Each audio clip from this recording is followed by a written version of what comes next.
Like, I'm gonna give you the floor though, because like this show, we both care about it, but this is really, really your show. I mean, like we knew it was coming, and when the cancellations came out, when the announcement that the show would end came out, we knew this day was coming at some point. But like, even as tough a time we've had with season 9, you still didn't want this day to come because that was it. That was the end of the era. And I mean, like, as soon as the credits rolled on, and I sat for a few moments, it was like, wow, that's it. Because the Flash has been with us for so long, it feels like one of those constants that's never really going to go away. Um, every time you see one of those big outlets post about it, people are like, "OMG, is that still on? OMG, I didn't realize it ran for so long." And it's true. Whether you were watching it or not, it's been a constant of television. It's been a constant of genre. It's been a constant in all of our lives for so long. Um, it's just wild to think of a world without it because this superhero, this era of television and movies, the Flash was a big part of that. Because who knows if we'd have these Marvel shows now if the Flash wasn't such a success, if the Arrowverse wasn't such a success. So I know we have mixed thoughts on the season, mixed thoughts on the finale, but I think it's good to kick off by just acknowledging what a legendary show this was. I wouldn't be doing what I'm doing today if it wasn't for the Flash. So yeah, it's going to be wild to think of a world without it. We're not quite there yet. We still have the finale to get through and review, but it's even been such a regular presence on this podcast. It's just it's weird. It's weird to live in a world where we're going to have to move on from that because it's been so long. We got used to losing so many CW shows, but this didn't feel like one of them that we would. But yeah, I'll save my rambling for later because we've a lot to talk about. But what an era it's been for the Flash, and I can't wait to talk about it one more time. I know I cannot believe it had been on since 2014. It just feels like it's one of those shows that it just sticks with you the entire time. So now that it is done, that it's finished, and just like I felt like it's can't obviously can't be a forever show. It's not a soap opera, but we've lived in it. We've talked about it. We've been discussing it like as a community, as a Flash fandom for 9 years.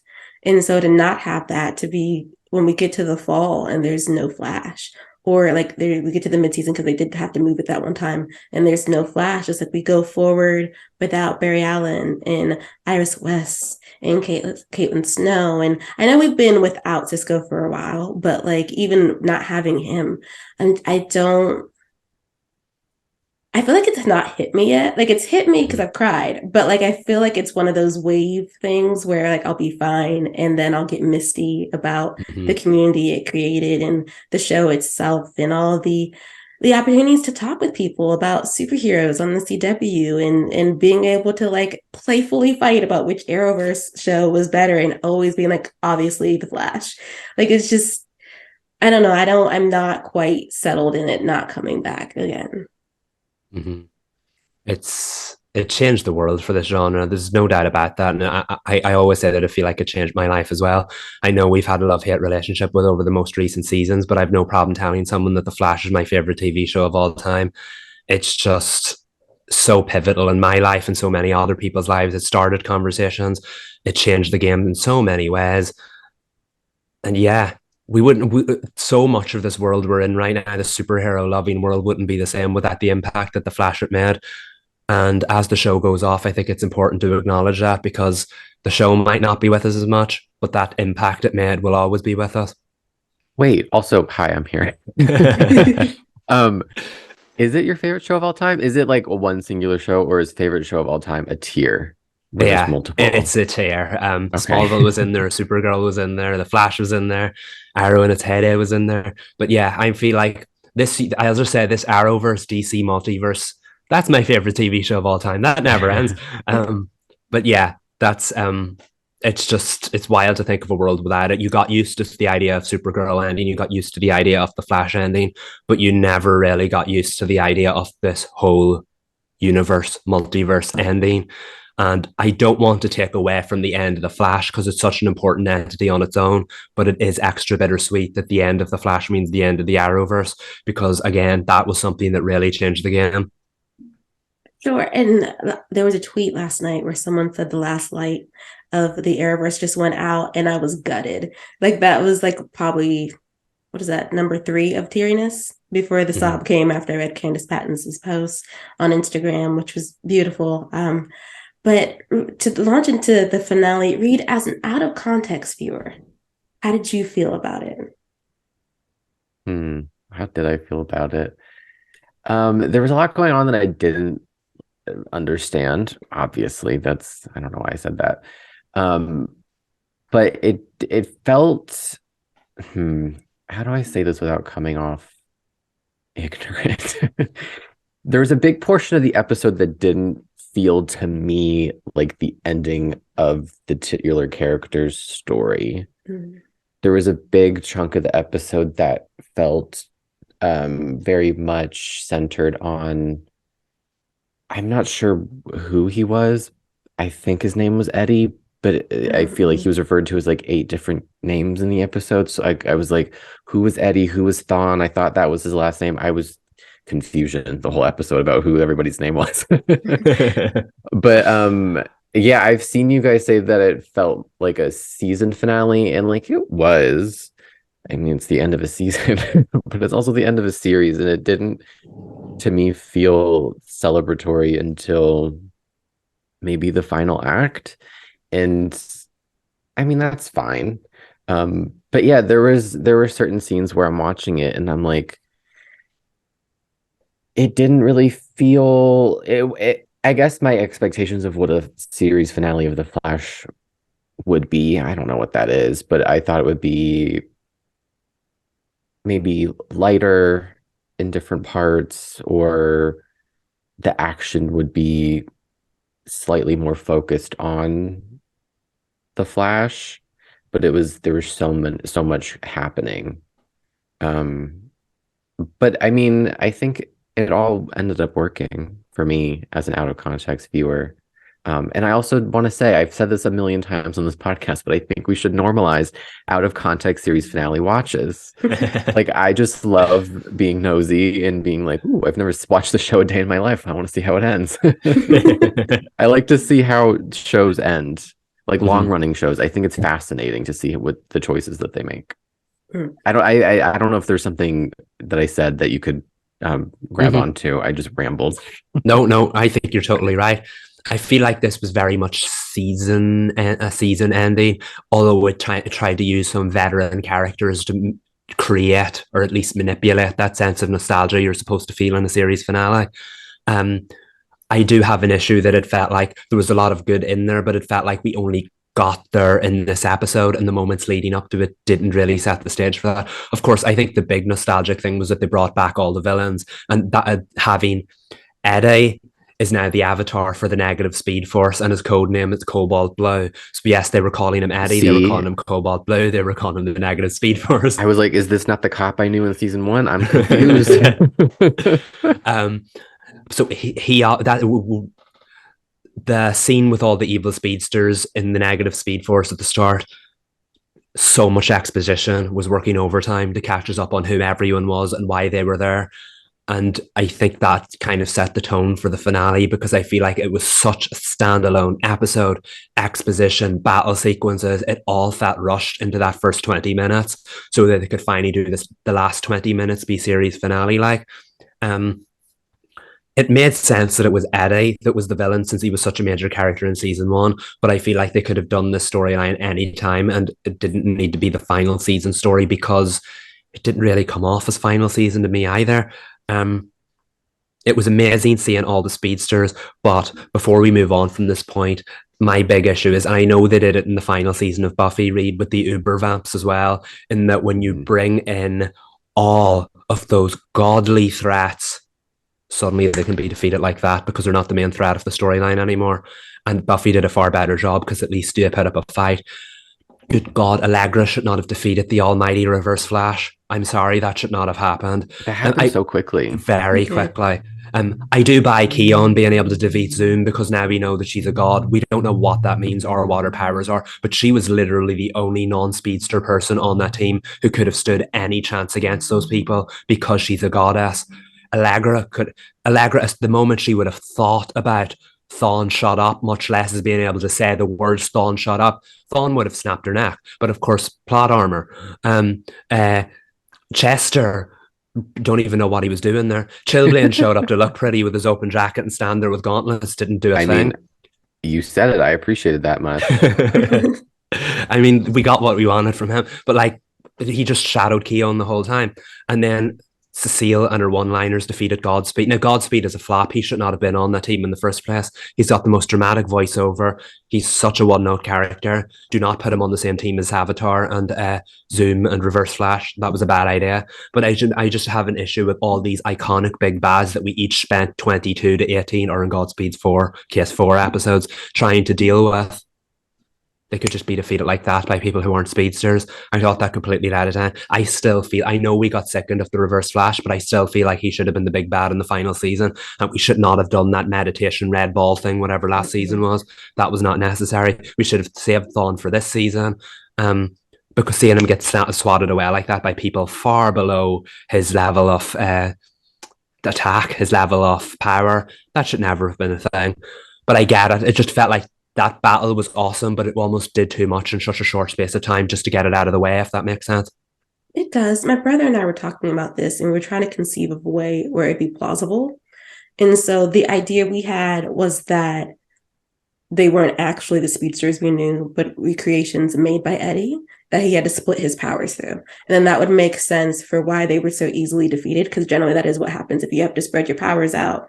They are the lesser versions of actual speedsters who were very powerful and took entire seasons to defeat, or in Reverse Flash's case, like literal seasons. Like he kept coming back and back and back.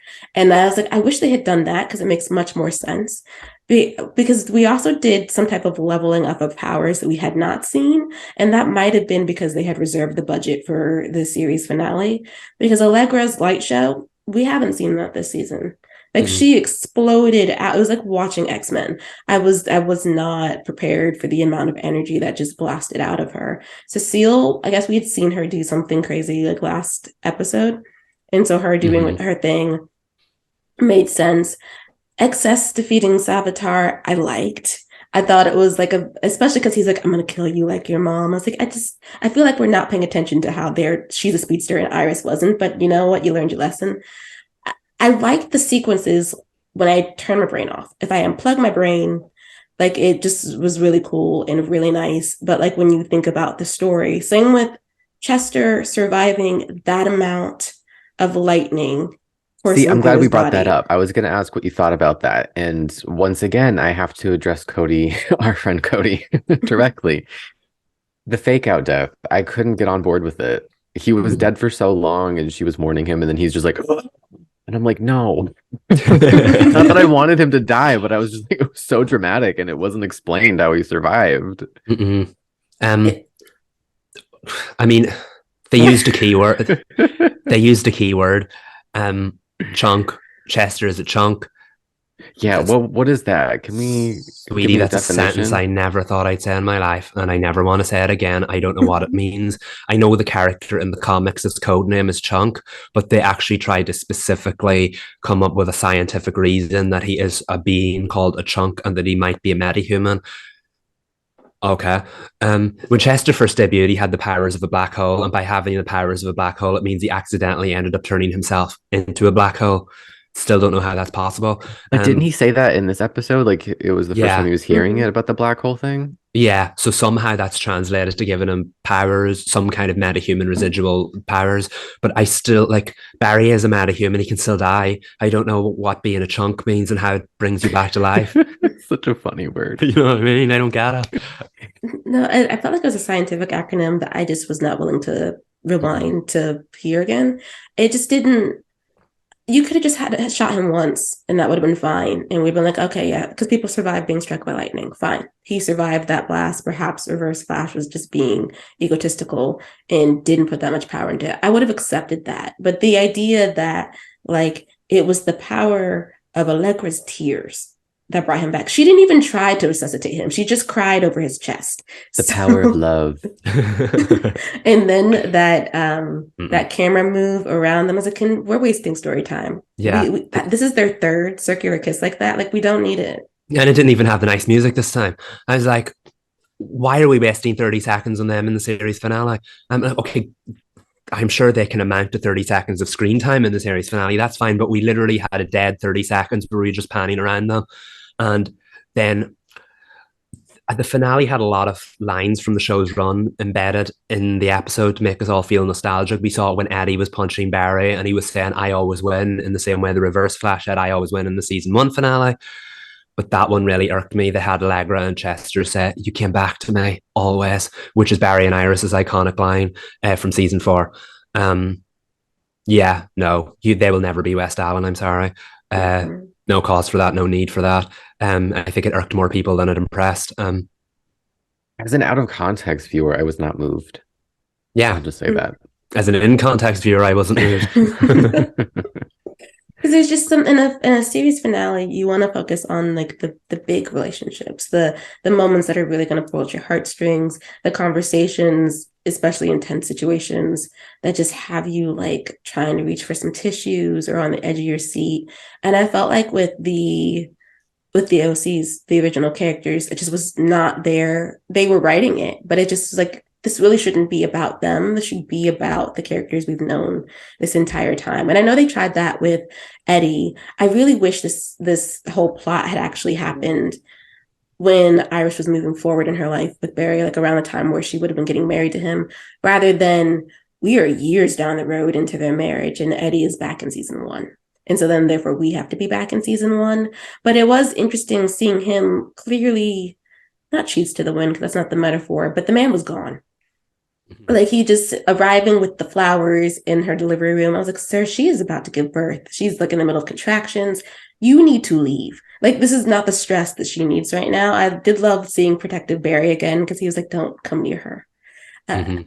So I thought those sequences were interesting. I appreciated Iris's characterization in this episode when it came to Eddie, rather than the previous episode or 2049. Iris didn't really have a realistic reaction to Eddie's appearance. And this Iris was like, what are you doing here? You good? What's happening? Like, I'm in labor, but what's going on right now? So I like that. And I like the concentration on her being like, you know what, Barry, go whip tail. Like, I will be here getting ready for Nora, but you go handle the situation. I will say, though, I did not like the last standoff. I think it is between Eddie and Barry. I think this might just have to do with a difference of opinion when it comes to what we mean when we say balance. Because the idea that the negative speed force has to exist, and therefore Barry has to coexist with this negative entity, there just was not enough room or dialogue or explanation to make that make sense. Like, obviously, like, positive and negative do live together in the world. We know that. However, coexist how? It is an evil force. So therefore, it is going to tap into evil around the rest of the world. Just because they shook hands at the end and Eddie was like, we're not always going to agree. It's like, you're never going to agree. You are an evil embodiment of what's terrible in the world. And that is what fuels you and fuels whoever decides to use your force. They didn't try to say that the negative speed force had a different type of capacity in the earth. They just told us balance is necessary. And I get the conversation that balance is necessary, but I completely agree. If the crystal or the whatever it is, the blue cobalt blue thing, is what created the Avatar, and Eddie destroyed it, why is Eddie still the Avatar? If the negative speed force has the power to resurrect a man from the dead, just so it can be his Avatar, why did the negative speed force not bite back and kill said man for turning against it? Why is even though Eddie was definitely manipulated by the negative speed force, but why is he suddenly like, we're never going to see eye to eye, even though him and Barry did see eye to eye in the past? I feel like I get the baseline of what they were trying to accomplish was fine, but yet again, the finale had not enough time to get through it. So we just had to suspend our disbelief and go, oh, I guess that's how it done. The Flash talked down yet another villain in his final ever episode instead of epically defeating him. Sure, whatever. I hate that it's like a shrug sort of situation, that it's just like, fine, this is what happened. And I only somewhat feel that way about the first part of the finale. The second part of the finale did the thing. We had the same structure that a lot of shows do, which we had a lot of action in the beginning. And then by the last half of the episode, we're moving towards like the brighter day. I mean, it's literally entirely too bright in that hospital room. Like, I'm just blinded. But I mean, gorgeous lighting, but still blinding. and the positiveness of what came from this battle and what is happening in Barry and Iris's life with Nora being here. And I loved the delivery scene. I thought it was so beautiful and moving, and that little spark between Barry and Iris, that one last time that looks just like Nora's lightning. I thought that was a lovely touch. It was. That's when the emotion started hitting me. I was like, okay, now it's starting to feel like it's ending, because that's probably the only like long running storyline that ran through the whole series that was addressed in the finale. The rest of it was just that a new world graphic novel storyline. But this felt like series finale material. So that was beautiful. And yeah, you're right. The call back to the lightning really got me. I was like, oh, because that was such an epic moment in season one. And then of course Nora being born, and Candace and Grant's acting together. I wanted a little bit more time just spent on that moment, because it felt like we were finally heading towards the end. And this is an end I envisioned for the Flash. This is an end I would have been very happy with for the Flash. And it was a very, very, very beautiful moment. And it did feel earned, even though a lot in the finale did. And that was one moment that genuinely felt earned. And yeah, as a Flash fan, that was probably the most fulfilling moment of the finale for me. It was lovely. Just absolutely gorgeous. As was the flashback scene, one of the flashbacks through West Allen's story that was happening when Joe was singing to Nora. I thought that was lovely. I was like, oh, not them really getting me in the heart now. I wasn't emotional before, but I'm emotional now. I adored, what is that, 20 minutes of the episode? And the rest of it, I just like accepted. Like this is the end of the road for them. I don't even know how to describe what party that was, but it was just a welcome Nora party. Was, I thought, was sweet. Once again, we lingered a little bit too long on Chester and Allegra. I did not care that they were dancing. Move on. And then of course there was the long time coming proposal between Joe and Cecile, which I don't know what it is about the Arrowverse and stealing other people's thunder, but we need to stop that. They had all season for that man to propose, and they chose during Nora's party. One of my least favorite TV writing tropes is when the dialogue, without doing so, speaks directly to the audience. Like when she was like, it's about time. It made sense in that room, but it was also kind of like breaking the fourth wall without looking directly down the barrel of the camera. I don't know. That just personally grinds my gears when TV shows do that. I'm like, yeah, we know, we get it. And I don't know, how did that feel for as like a longtime viewer? Was that kind of like, ugh? Yeah. Sabrina said it all. No, I feel like I don't have a problem with the scene itself, other than maybe the slightly cringy dialogue. I don't have a problem with the scene itself, but we had 12 other episodes this season. We could have done that, and we had the season 8 finale last year when Barry was busy meditating and Joe West was still a full-time part of the show. We could have done it then.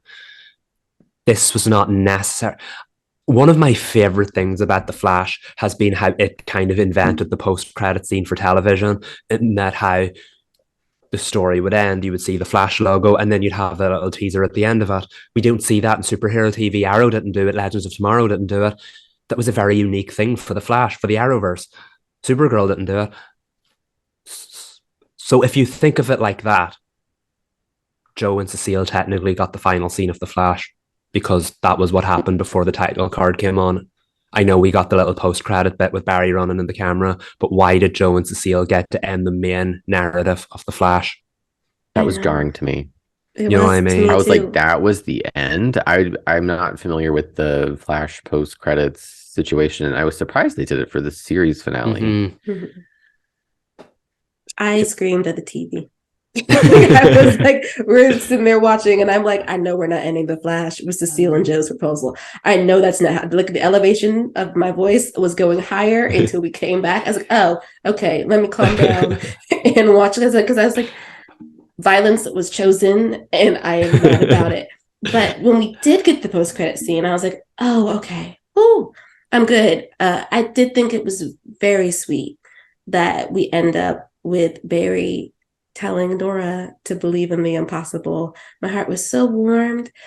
He was lingering there for a bit long. I was like, can we walk over to Iris? Because one person I haven't been able to see with her baby that much since the baby was born is Iris. Walk over to your wife, please. And he did. So I felt better about that. And then that ending sequence made not a lick of sense, but it was gorgeously shot. Like it just truly was. I don't know why Barry decided that he was going to just give powers to random people, and without asking them first. He just ran, but I do know, isn't that thing he was running on? Isn't that from when they tested his speed the first time in Yeah, season the one? Ferris airfield. Yep, that's Yeah. right. That was a lovely. That was a nice little subtle throwback. I have a lot of thoughts. Were you going to say something, Reed? Because I know I ramble and I don't want to take away from whatever you were going to say. I'm excited that we got to this part because I messaged you guys after I watched. I was like, I have questions. This is where my questions are. So, how do I feel like I have 8 different questions, but they can be phrased to one. So okay, wait. Do they know what happens in the future? Because I feel like they do, because their children have been in the show for a very long time. So does he already know that he gave these powers to these 3 randos? I don't think so. The thing is, the whole point of this season is that they know what comes in the future, but they only know certain moments. They don't know all the in-betweens. So they knew Iris would win a Pulitzer at one point. They knew that their children would arrive. They knew that Bart would come along at some point as well. But they don't know about all the in between. And that's what Iris was trying to tell Barry at the start of the season. You can't keep mapping her life out as, and this is when this happens, this is when this happens. So the whole point of the season is that they create their own future. I don't think it was executed very well. But so back to your point, I don't think he knew that this was going to lead to the creation of these 3 specific speedsters. Okay, follow up, like prong 2. So in the voiceover, he's saying to Nora, and this is a bad paraphrase, he's saying something like he wants to make the world better, safer for her, right? Yeah. Something to that effect. With more togetherness and balance, and by sharing what they've got. So since he knows his adult daughter, I don't know how that all works. If she's from the future, different timeline, I have no idea. This is where the question comes in. But wouldn't he know that the future isn't safer or better because she's come and joined them to like save the world and stuff? See, it was like, I don't have an issue with it. I was just confused as a non-viewer. I was like, wait, the things I've heard on this podcast and things I feel like I know about the show, the 1 + 1 is not equaling 2 for me in this moment. I think that goes back to the Flash has always had a different view of crime fighting than like any other crime fighting show. Arrow's future was dark and grim, and the fact Oliver saw the fact that his daughter needed to be a hero as a failure because it meant that his work was not completed. However, over on the Flash, are like, it's sunny all the time and we get to fight people with superpowers, yay. So Barry loves the idea that his daughter is like a superhero in the future because it means they're still doing good. And on paper I get that, but the Flash has always had a different outlook. They feel like if they're out there using their gifts to help people, even if it's fighting crime, it doesn't matter if the world's a dark place with crime in it, because they're going to fill it with their bright lightning and make it a better place. So, I mean, you have to suspend a lot of disbeliefs. It's hard to believe sometimes these shows are set in the same universe. But yeah, I have issues with the logic here because it's a nice spin. Remember, we said months ago that the fans wanted Barry to become the lightning that struck himself in the first season. So it would be like a full circle moment. We didn't like that ending because it meant that Barry Allen would spend the rest of his existence as a lightning bolt and he would not be with his family. So we didn't like. So this is a nice little spin on that, and then he became the lightning to launch 3 other people instead. But he still gets to have his family at the same time. I'm a firm believer that a superhero show should always end with a triumphant shot of that superhero doing whatever it is they do. So Batman watching over Gotham City, Supergirl flying through the skies, whatever. Perfectly happy with the final scene of the Flash running, and that smile made me very, very emotional. That is exactly what the final shot of the Flash should have been. But some of the logic there with him creating the 3 other speedsters doesn't exactly line up. So he just literally inflicted his powers on 3 people. The whole first season was about the fact that Central City was infected by metahumans and superpowers, and that at least 3/4 of those metahumans were not using their powers for good. Barry literally could have created 3 evil speedsters there because of the speed force that landed on a bad guy. So I don't know why you would take that risk into your own hands and think, I'm going to create three new superheroes when it could very easily have turned out to be three new bad guys. I guess it's the fact that the positive Speed Force would have a positive impact. But I feel like that's a little bit of a stretch. Savitar used the positive Speed Force and he was still a villain. So I still, you know what I mean? I feel like the logic doesn't add up there. Like Sabrina said, if you turn your brain off, it's a perfectly serviceable ending. But the first three seasons of The Flash were very complex and you had to have your brain on. So I don't like the fact that the show's turned into, if you turn your brain off, it's all right. Were they trying to plant the seed for like a spinoff, like The Flashes or something? I think if this had been 5 years ago, they would have been. But there's nowhere for that show to live because these aren't main characters that no one would watch. Not enough people would watch that if it wasn't on the CW. Um, but I do feel like these are maybe storylines that either Eric Wallace was never going to do and he wanted to do them now because you don't actually have to dramatize them if you have a big fancy cliffhanger for them. Or B, they are storylines he wanted to do it, never quite got the chance to. So we just wanted to show them there. I will say, I remember back when I was writing for different websites growing up through my early 20s, and The Flash was the biggest show on the TV at the moment. Everyone wanted Max Mercury to appear in The Flash. Everyone's like, is this the season where Max Mercury shows up? So the fact that we finally had one of those speedsters turn out to be Max Mercury in the end, that was quite a fulfilling moment. Not exactly what we'd hoped for the character, but I feel like we said this is what Eric Wallace has been doing. He's been trying to tie up every loose end that the Flash has ever had. And now it's definitely produced varying results because, sorry, not all of them have worked out that well. I feel like this is another one of them. But I mean, at least he addressed them. It was nice to see these three new speedsters introduced because they are three iconic DC speedsters. I just feel like a little bit of the logic didn't add up there, if you know what I mean. No, but it's strange though because it's like things could work if there were tweaks.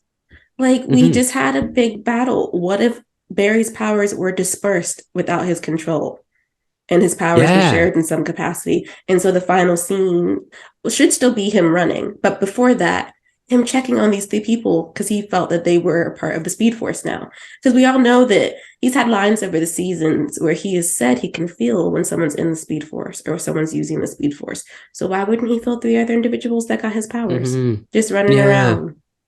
That's a good point. So we wouldn't have had to actually choose them, but he'd know they existed. See, that would have made far more sense. I'm sorry. I know they wanted Barry to have his big moment, but like he literally inflicted his powers on three people, changed their lives. And I know maybe being a superhero is a good thing, but like maybe they didn't want that life. I just feel like the Barry Allen we know wouldn't have taken that kind of consent away from somebody. So whatever, it's a perfectly serviceable ending that makes you think, the stories continue. And I do appreciate that because I hate series finales that have to end the story. We all know Oliver Queen died at the end of Arrow, but like Supergirl, the adventures continue off screen. Batwoman, the adventures continue off screen. Legends, if they ever get out of that prison, I'm sure the adventures continue off screen. And now we know the Flash's adventures continue off screen. I do love an uplifting series finale, and those last few moments were beautiful. It's just a bit of the logic in that. But the last scene, though, perfect way to end the Flash. Exquisite. But before we move to Superman and Lois, it's just The Flash was a show that we had for 9 years. I feel like even though we acknowledged it earlier, I want to say thank you to it. I feel like to the actors and the creators and the crew and everybody, it just is a really important. Not me getting emotional. It was a really important show for a lot of people, and it helped people make friends, and it helped them to really get into communicating with others and being able to express their opinions and their artistry and fight for the things they wanted. I adore Candace Patton, and I feel like as a young woman who was coming of age when the show was on, she has been an inspiration for me. And I am always going to love Iris West, and I'm always going to love what Candace did in the entertainment industry by deciding to stay and holding the door open and being a guiding light. I want to stop here because I might cry. So we're just gonna cut it off there. No worries. No, I agree completely. She was a game changer. What an incredible performance she gave throughout those 9 seasons. This show has been constant in my life, and I feel like one of the worst parts of getting older, I say that I'm not even 30 yet, but one of the worst parts of getting older is seeing things that have guided you throughout your life and then the end. and you're like, oh, I just have to carry on. But at least we know the show will always be with us. I think when a show goes on this long, it does become a part of the furniture. It becomes a part of people's lives in a way that even if it's not on, it'll always be with them. I know it's changed so many people's lives out there in terms of representation, storytelling, seeing themselves reflected on screen, and then just obviously on a basic like comic book television level, it changed the game for superhero, this genre on the small screen. I always said that like Marvel's killing it on TV now, but I don't think there would have been a space like that if it wasn't for shows like Arrow and The Flash that opened that door in the first place. Um, I know as a fan of it, I have loved this show through the highs and the lows, and I don't want to imagine my life without it. I love this show with every fiber of my being, and Grant Gustin changed my life. You guys know that. The Flash changed my life, and I know we can circle back to this and toast it later, but what a journey it was. I'm glad I got to be on it with you two as well. The three of us roasting it and criticizing it, but also loving it in our own way over this last year and a half on this podcast has been a joy as well. The Flash has been such a presence in so many people's lives, and I don't want that to get lost in it, even if the final few seasons were a little rough. Yeah, it was a game changer, and we love it dearly despite its flaws. And the amazing thing, the in the bittersweetness, like the amazing thing about a long running show ending is after you've lived through it, you get to live with it now. Like it's part of your life now. And that's something that I know when shows end, we're always sad and people get really sad. They're like, no, I don't want it to go. But it's something that I always hold on to with my favorite shows. Like it ended, I lived through it. That has like a negative connotation. Like we lived through it, man. We lived through it. But like you watch every season, like every week, but now it gets to be a part of your life. Like Michael said, it's the furniture. It's the lamp you turn on when you need it. So. And it's what we experienced while we were watching it. Like I do feel like live through it can come off negative, but we mean it positively. Like there's just so many, like there are certain seasons where you knew where you were emotionally or what was changing in your life. And this may have been this show that was getting you through. It might have been the thing that was making you laugh or smile or believe in the goodness of people. And I feel like The Flash, over the years, we've had more and more to criticize about it. But it would never stop being that show that felt like coming home in a way. Like you guys wouldn't still be here if you didn't love it. Yeah. And so it's time to say goodbye. Like even with those feelings of, oh, I don't want to say goodbye. It's more of just a reaction to knowing that you're going to be moving forward without it. But it's time. It is time to let them go forward and revel in the memories that we do have and be excited for what's next for them or even what's next for us in our television lives and superhero TV. I'm just so grateful that I got to experience The Flash, like that I was, alive and, thinking about television shows when it was airing all the way through. It's just incredibly important to me, I feel like, in my development and growth. And it's one of those like top tier shows for me that I just know help shape who I am as a person. Yeah, 100%. The Flash taught us to keep running, and we will, and it'll be part of our lives as we do it. Heck, do you know what? Let's just do the toast now. I feel like we're not going to get more poetic than that. So, to The Flash. To The Flash.